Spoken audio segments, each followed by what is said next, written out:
Welcome to another episode of Behind the Dreamers. I'm Jennifer Loading, and we are talking to the achievers, the creators, the magic makers, and the dreamers. These are our friends. These are your friends, and they are living the extraordinary. Well, I am so excited about my guest today. I think you guys are going to be in for an awesome treat. We'll tell you a little bit about him, and then we got to welcome our sponsors. So my guest today is a Frenchman living in Vienna, Austria, which I think is so fun, around the world. He says he loves cheese and comes from a monolingual French family who's still wondering what's wrong with him, moving abroad, learning 5 languages. He's fluent in all of them, and running an online business rather than getting a job. So I'm already excited just about that little intro. I think you guys are going to love this. And so before I get him on here, I do want to do a quick shout out to our sponsors. So today's episode is brought to you by Walt Mills Photography. If you are a creator needing post-production, consultation, or promotion, Walt is your guy. Whether short films, YouTube films, photography work, or a new headshot, he can help you find a solution to match your needs. To learn more about him and his work, you want to go to photosbywalt.com. We also want to give a shout out to Chris Clow of Upbeat Media Productions. If you are in need of turnkey special event production, Clow is your go-to. To learn more about him and his work, you want to go to upbeatmediapro.com. You would think I'd have that all figured out by now. I say that so many times and it's such a mouthful, right?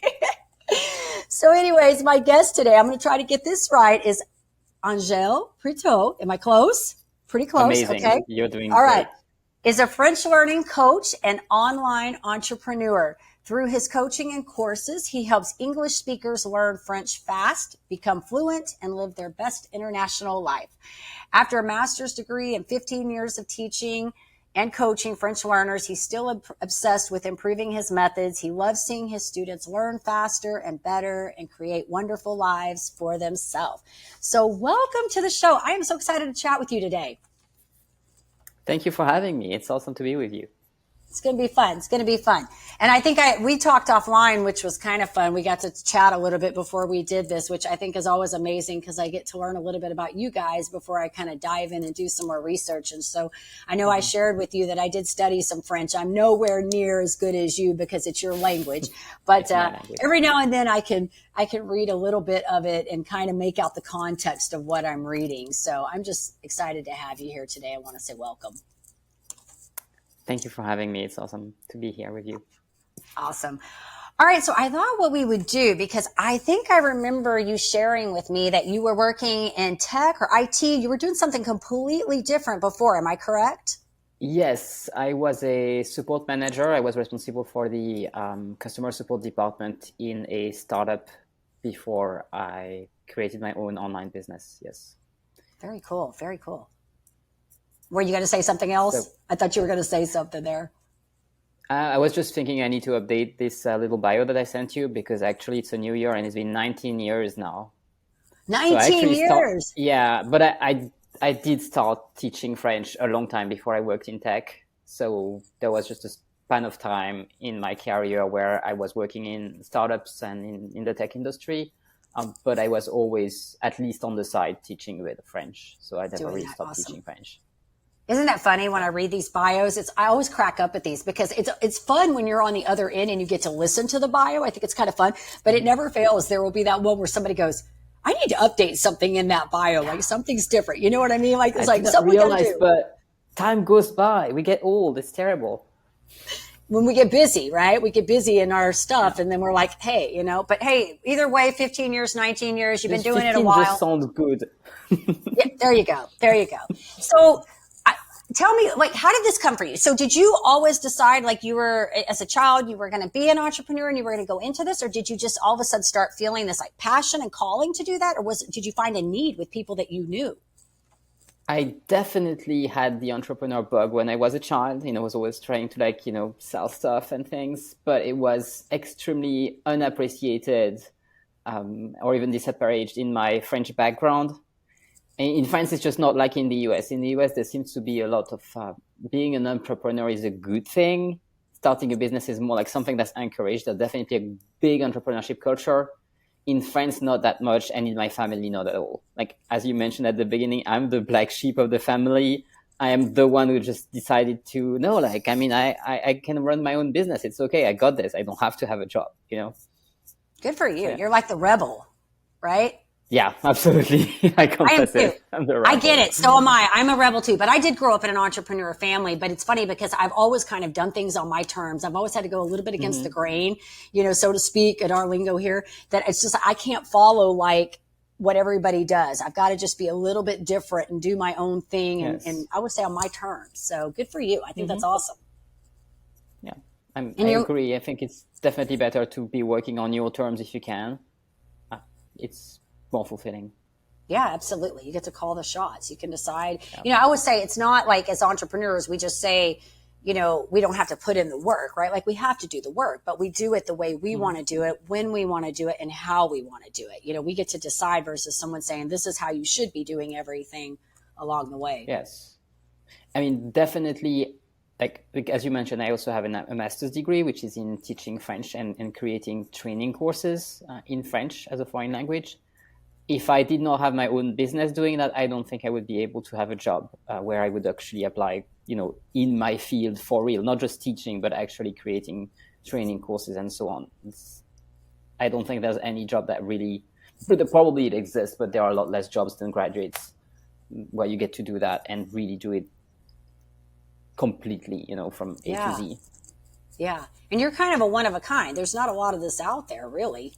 I'm pretty sure I'm the only one in the world being a French learning coach for adult English speakers. That's so awesome. Who are individuals, like not because there will be a couple of people will do it for big companies. Okay. Like, for example, French companies that will hire abroad, but like for example in tourism, Accor, for example, is a big French hotel group, and they tend to train their staff to work with French tourists. You also have some of that in the medical industry because in some countries like in Spain and in the Netherlands, for example, you tend to have French people who go to these countries for some medical procedures that they can't have in France. So they will train the staff to speak to the French patients. But outside of these really big companies and very specific fields, no one has actually thought, hey, you know what? I'm going to take my training and I'm going to adjust it for every single client that I have.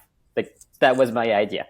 It works. That's awesome. Yeah, no, that's awesome. And so how do you find, I'm just curious. I mean, this is like, my brain is going right now. So how do you find your clients? Do they come in are they finding you or are you finding them?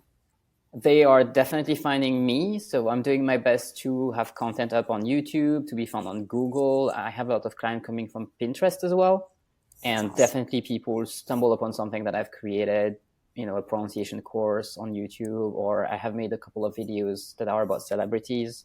For example, there's one I'm very proud of with Antony Blinken, who is the American Secretary of State, right? Mm-hmm. And he speaks French very, very well. And I made a video breakdown of like the French hacks that you can learn from him. That makes it easier for you to learn French. I'm very proud of this one. And a lot of people just, book a free call with me, an application call. And I'm like, oh, I found that video and I think it was amazing. Or I made one with Jodie Foster that people quote a lot as well. And it's really helpful to have video content online, especially if you can demonstrate your expertise, because then people hopefully will find you. You got to do a bit of SEO work and, but if you can be helpful to your clients through video content, that will be a great way to attract them. Yeah. And you have great content. I have been on your YouTube page. I did go through there and look at some of your stuff. So you have really good content on there, and there's a lot. It's not just a small amount. You've got a lot of really good stuff on there. I mean, in a week, it will be the anniversary of my business, 7 years. Okay. So in 7 years, I've had a little bit of time to make content. Yes. I definitely want to make more because, you can always do more and do better. But I've been doing it for a long time.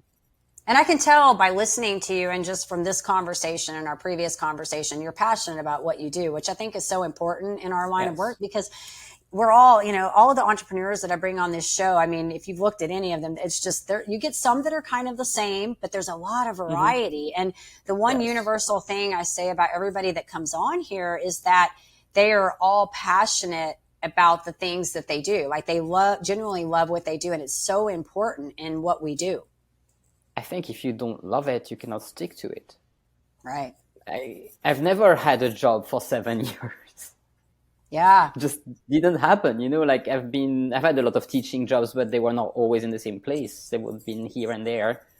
And yeah, you have to be passionate about what you do, especially if it's your business. Otherwise you quit, because it's also not easy. Right. So right. if you don't like it and it's hard, just don't do it. Forget it. Yeah. Just forget it. Move on. Right. Yeah. I'm with you on that. Just do something else, Yeah. Find something else you like. So what led you to Austria? What did you just decide to move there, or better opportunity, or? Actually I moved here twice. The first time I moved here when I was 25. I found a job as a French teaching assistant. That was just right after I got my master's. And I became a French teaching assistant in some high schools in a small village in the mountains. Okay. It was okay, but I absolutely hated being so isolated in the mountains. But I loved Vienna. So the year after that, I made sure to request to be, transferred to Vienna so I could still work and live here. And I studied in Vienna 5 years. Different things happened. I ended up working in the tech industry, as I mentioned. And then I lost that job because the tech industry is what it is. Then between that time, I had met my ex-wife. She was my girlfriend at the time. Gotcha. And she was from Berlin.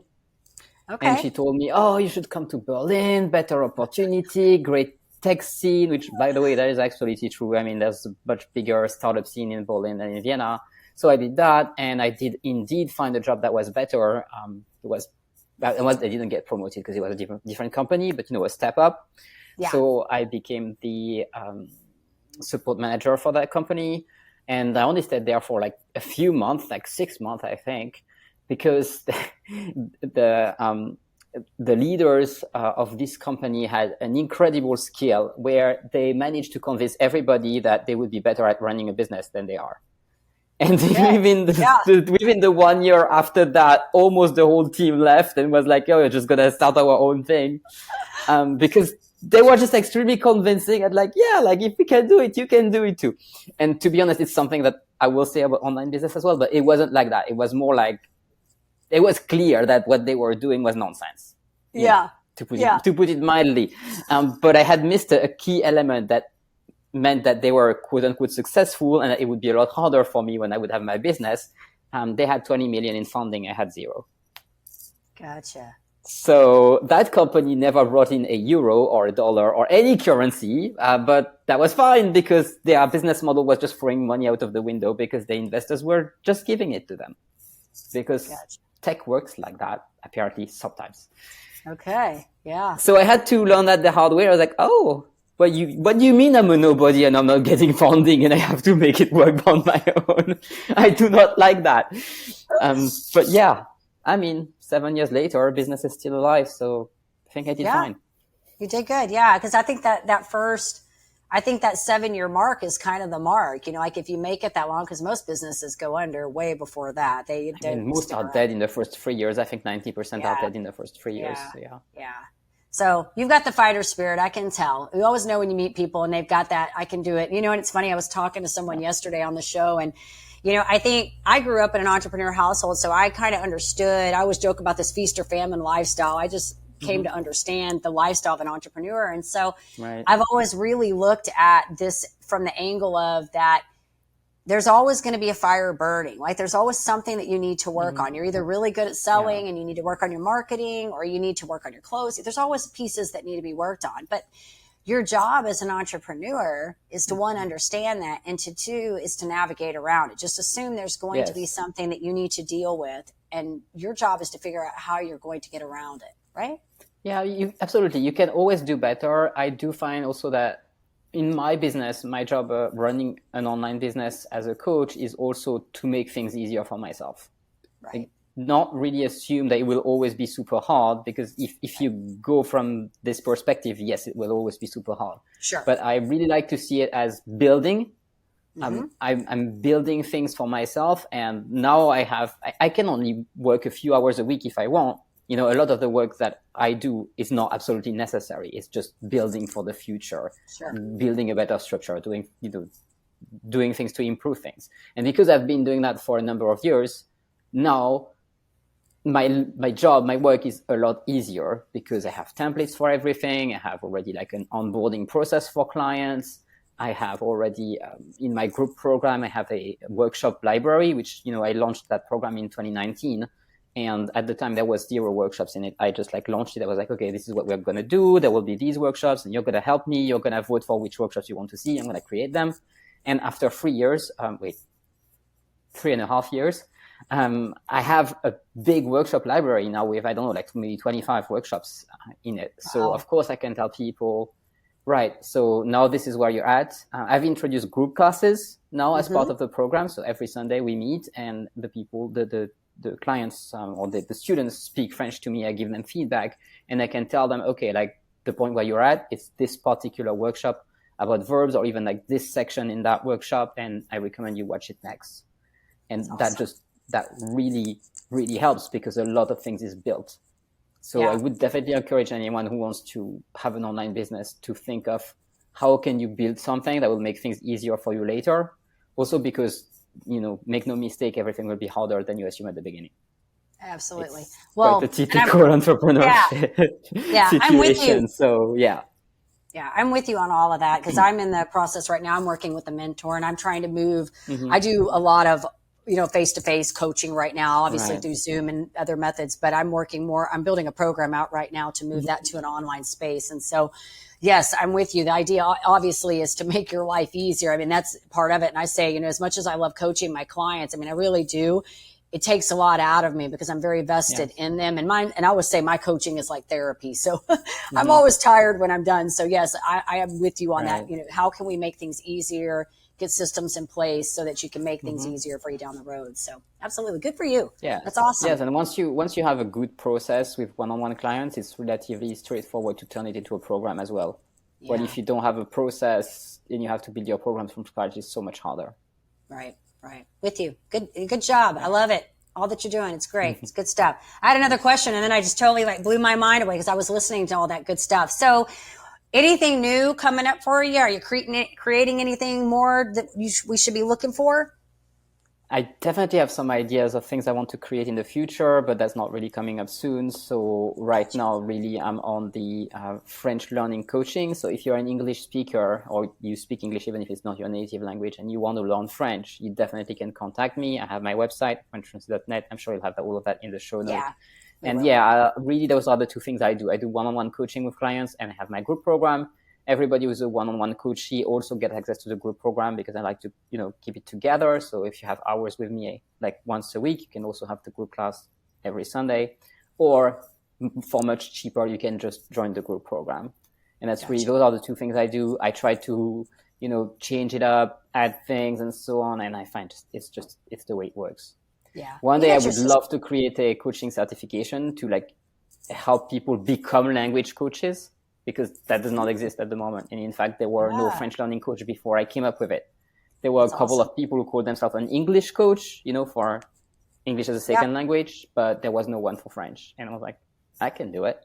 You can do that. Absolutely. I created that profession. So I could also create a certification for, coaches of other languages and, not just being okay, this is your degree, you can be a coach now, but actually building your business. As a language coach, because there are lots of people who teach online who make very little money because they don't know how to position themselves and build something that really showcases their expertise. And when I tell people that I teach French online, they're like, "Oh, that's really tough. You must not be making a lot of money." You're like, I'm okay, actually. But there's more to it. Right. So this just brings me to another question I just thought of. So you speak 5 languages. What are all these languages? Yes, 6 if you okay. want to count them all. If you count the native language as one, that's 6, yeah. Right. What else? And English, obviously. What other languages are you fluent in? So French, English. I have been living in German-speaking countries for 10 years, 11 years now. So German, Spanish, and then we have the 2 that I don't really practice. Those are the 4 I practice on a daily basis because my girlfriend is Mexican, so Okay. Then there's Portuguese, which I learned. I don't think I'm really fluent right now because I haven't been practicing it. And the last one is Esperanto, which is a man-made constructed languages that was created for international communication. Interesting. I'm impressed. Absolutely impressed. That's a lot of languages. Thank you. I know a few people I have a few people I know in my space that can speak a lot of language. I was friends with a girl that actually, I think she lived in France for a while too. And she could speak French Mm-hmm. and Spanish, and she had like several different languages. And it's so funny because I would go with her and she'd start speaking Spanish to somebody. And then if she ran into somebody that did another, she could, and I'm like, how many languages how do you keep them all separated apart? Yeah, I'm impressed. So good Yeah, stuff. that is the reason why I don't speak Portuguese on a regular basis, because I Yeah. have a really hard time keeping them apart from Spanish. And I'm like, okay, Yeah. at some point you have to make a choice. There are languages that are useful for your daily life, and there are some that it's okay to keep them on the back burner. And if one day your life changes and you need that language again, you can bring it on. You can pull it It's out. a lot Yeah. easier to bring a language back to fluency if you've had it before. That's something I tell to my clients, because I have so many people who have studied French in school but I've forgotten Right. everything. Or even people who are like, oh, I was fluent at some point, but I've forgotten everything.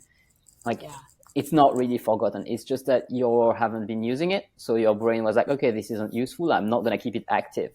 But you Right. can make it come back a lot more easily than if you had never learned it. So it's never really forgotten. That's good. But I'm impressed that you can speak all those languages. And you can, I mean, if you pop up in if you come to the States, you could probably do okay with Spanish and English because we've got a lot of that going on. And I had my grandmother, on my dad's side was from Germany. And so when we were growing up, oddly enough, my dad never really spoke German. I'm sure when he was younger, he probably did in his house. But, we were growing up, I would hear German language because my grandmother would speak it. It was so funny. I think I laugh about this now. She's no longer alive, but I still laugh about this. We always knew when she was talking about people because we could understand nothing. But when we heard names, people's names being dropped, we knew she was talking about somebody. So we've had a little bit of languaging in our house too. And so I think that's awesome and great skill to have, I think. I think so. I mean, it's also like my work to teach it to people. So sure. Yeah. You got to know it. So very cool. So as going from, you've had a lot of transitions. You moved from, kind of a corporate thing to this online. What do you feel like has been probably the most challenging thing for you and it can be any transition. It doesn't have to be a specific one that you're, like the entrepreneur space, but any transition. What do you feel like has been the most challenging for you? It's definitely tough questions because I've had several challenging transitions, as you mentioned, but definitely going from being an employee to being a business owner. A lot of people say that starting a business is a crash course in personal development, and that's absolutely true. I would say it's challenging in a good way because it's stimulating, but yeah, it's a situation where you have to learn a lot, learn to pivot fast, and test your ideas. If you're wrong, change, and change only in a certain way. It's just the first few years of building a business, it's a lot harder than you expect. Yeah. And that's also probably why most businesses are dead after 3 years, because people don't expect it to be this difficult. At the beginning, I did not expect that building a business online is so much harder than building a business in real life. Most people will assume that somehow an online business is easy because you have your YouTube ad from whichever coach who's trying to sell their training programs, yeah, do it easily, no work at all. And no, if you want to build a business that really works, it has to be tailored to what you can do. It has to meet a market need. You also have made it particularly hard for myself with having my clients being very far away from me. I mean, try to convince a stranger on the internet to send you money. Right. It's not easy. Right.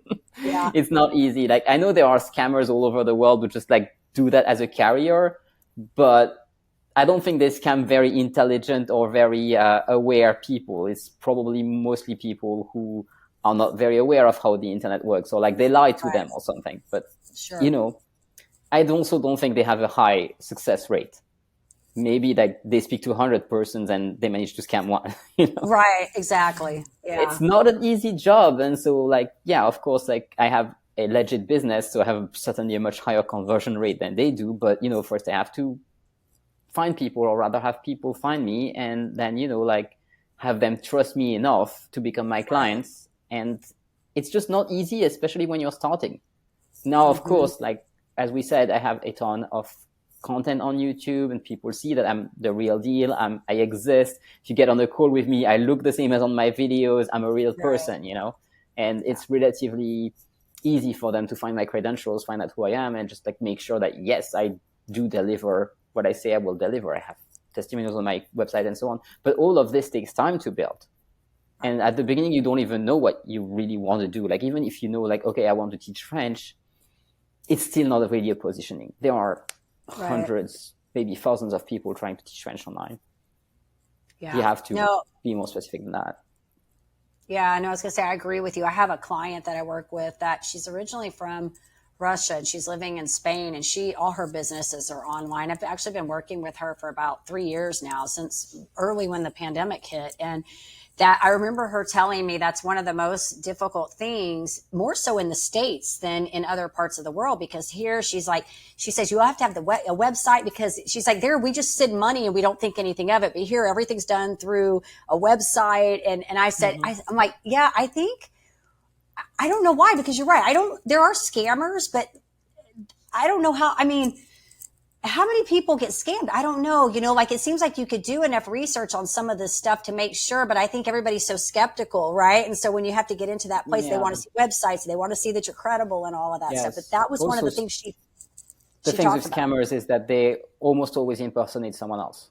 Right. So if they successfully pretend that they're someone else, then they can use the credentials of that person. But that person has built the business for real. Yeah. Or they're a celebrity or something. Right. And they're out there. If you're anonymous, no one knows you, you're going to have some work. Yeah. Yeah. Well, good for you for standing strong, because I know that's not easy. And every day, I feel like every time I turn around, I go into my social media platforms and somebody's pretending to be somebody else in an account. It's like every time I get a friend request and I'm looking and thinking, what is this person doing? I know this is not a legitimate account because I'm friends with the person already. And then there's another account coming through, So I can imagine it is a real thing to have to deal with, but good for you for sticking around. So, all right. So what have you learned about yourself in this journey? Oh, wow. So much. What have I learned about myself? It's a loaded question. Yeah, it's very loaded. I think I've learned a lot about the way that my brain works and the way that other people's brain works. I definitely know that I'm not neurotypical now. It's not something I knew before I started. Okay, it's good. Yeah, that's important. I think it's really important to know your own functioning if you want to run a successful business, because otherwise you're going to burn yourself out trying to do something that's unnatural to you instead of trying to do what comes naturally to you. So that's super important. I've learned a lot about my limiting beliefs, and I've been working on mindset a lot. So I had to undo a lot of things, particularly with regards to money or with regards to work. We tend to have, for example, hustle culture, which is good and bad at the same time. Because for me, for a long time, I thought that there was like a lot of virtue in just working hard for the sake of working hard. Right. After I was burnt out, I had to reconsider my beliefs. And no, actually, there's a lot of value in making as much money as you can with as little work as you can, and in like thinking obsessively of how you can leverage what you do, and perhaps some things you have, like, a degree or a platform or whatever you can use, which gives you more reach than you would have just with hard work, because hard work is sometimes necessary, but I think most of the time it's good if you're trying to, for example, gather data or find something in particular, or just, find the things that works. But once you have found the thing that work, like if you're still working super hard all the time, you're doing something wrong. Probably 80% of what you're doing is not necessary, and you want to cut down on the work that you're doing just so you can do more of what's more efficient. Yeah. No, that's good. I agree with you. Absolutely. Because I think we do. And I thought that was just our culture, and I don't even know. I feel like now it's not even really a thing about working hard anymore, because you keep hearing about this quiet quitting stuff and everything now. So I don't even know if that is, but I grew up thinking that too. That was how we were raised, that to work hard, right? And there was like some kind of glory in that at the end of the day. But no, I think it's more about being strategic, like you were saying, and making smart moves. It's like playing chess, it's like making smart moves, set yourself up properly, do the right things. You can work hard when you need to work hard. There are times that you will need to do that, Yes. And also, like you're mentioning quiet quitting, I think that's really a big difference between working for someone else and working for yourself. Right. If you work for someone else, sometimes you just have to work hard because it's your job. Right. And then you want to consider whether you want to keep this job or like do the bare minimum or whatever, make your own decisions. If you are in your own business, it's a whole different game because you're not working for someone else. And at the end of the day, no one is really judging whether you work hard enough or not. The only thing that matters at the end of the day is like, do you have your paycheck? Is your business going to survive? Can you pay your rent or your mortgage or, your bills basically? And it's a whole different way because if you have a job, you have a salary and you work to keep that salary basically. And someone tells you what to do. If you're building your own business, you have to find out what to do. It's completely different. Absolutely. Good stuff. Well, this has been fun. I want to ask you a couple fun questions and then we'll wrap this up. This has been awesome. Thank you so much for sharing all this. And you said a lot of really good things in there. I think for anybody that's, looking into the entrepreneur space or wanting to create something, you offered a lot without me even saying, offer some advice. You gave a lot of really good advice. So I just want you to know that. So, but I have couple, I got a couple fun questions I want to ask you. And, so these will just be fun, nothing to do with work, anything like that. So, all right. So you mentioned that you love cheese. Yeah. Do you love all cheese? Do you love all cheese or is there like one you just really, really like? Well, because I live abroad, I pretty much love all cheese because the ones that I really, really like, I can't get my hands on because they are like local French cheese. Yeah, gotcha. Yeah. I like cheese too. I like it too. All right. What is your, let's see, because I see all your books back there. Now we talked about this last time we were on the chat. So what is your, and you maybe you have more than one, but maybe one book that stands out to you that you feel like's been the most helpful in your journey? Okay, so that would be a lot, but I will go with this one, which is The Language of Emotion by Carla McLaren.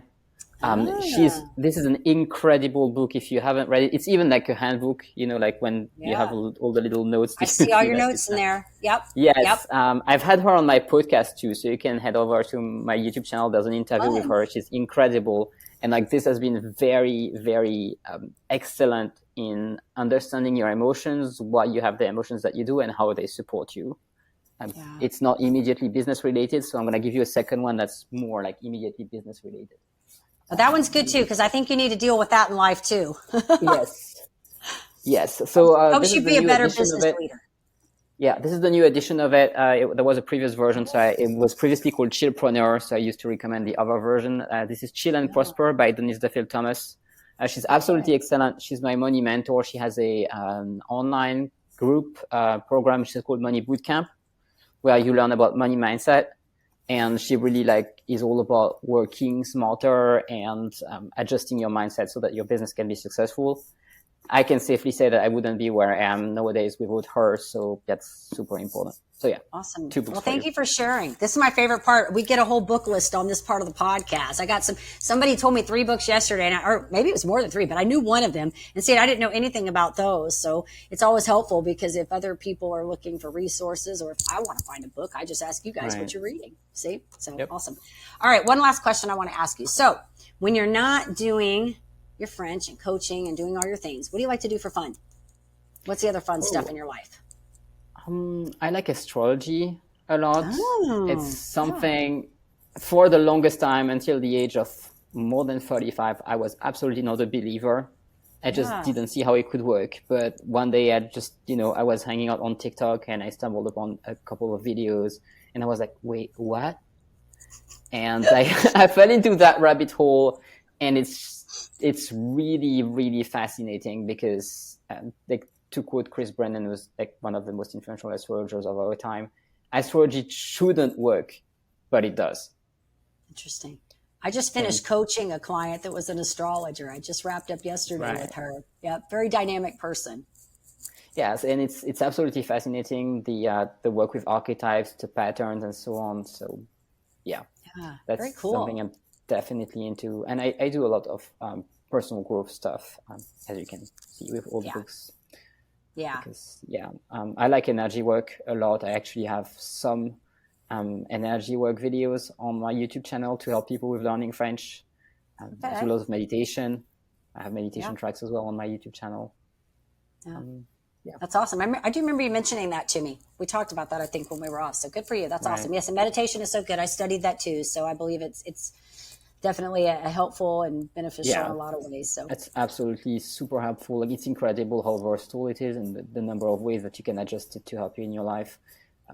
A lot of people would tend to think that it's just, sitting there and thinking of nothing, which is a way of meditating, but there are so many more options. yeah, very cool. Well, you are awesome. Love what you're doing. I know you mentioned this earlier in the show, but I want you to say it one more time. So if our audience, because there may be somebody out there going, hey, I want to take up French again, or maybe learn it, where do we want to send them? Yes, so my website is frenchfluency.net, so you will find all the information there, and you can always book a 30-minute free call. It's called French Coaching Application Call, right? You can get actually directly there, frenchfluency.net/call, but also you will find all the information about my programs on frenchfluency.net/accelerator. That's my group program. Or there's also frenchfluency.net/transformation, which is my one-on-one program. But you'll find all the links in the website. If you just go to frenchfluency.net, you can navigate to the different pages. I think it's relatively easy to find. All right, perfect. We'll make sure too when it goes out, we'll get all the links on there so that everybody knows how to find you. I mean, I'm available. You can always comment on my YouTube videos or leave me a comment anywhere. I will most likely answer. There's a chance that the algorithm will hide them from me, but generally I do manage to answer. So yeah. Awesome. Well, very cool. Well, thank you so much for sharing your story with us and being authentic and real and telling us all the good stuff and, the challenging stuff too. I'm always about being real and saying, because this is a journey that we're on, and there's always the good and the bad, mostly good, but there's always the other stuff we got to talk about too. So thank you so much for that. It's important to not gloss it over. Yes, because we paint a picture that people won't be able to find in real life. And I think it's important so people know what to expect. Absolutely. Okay. Absolutely. Well, thank you for having me, Jennifer. Absolutely. And so we do want to say to our listeners, of course, if you enjoy our show, check us out on Facebook, give us a rating on iTunes. Also head on over to our YouTube page, click subscribe. And with that, I want to leave you guys with a final thought. In order to live the extraordinary, you must start, and every start begins with a decision. You guys take care, be safe, be kind to one another. We will see you next time.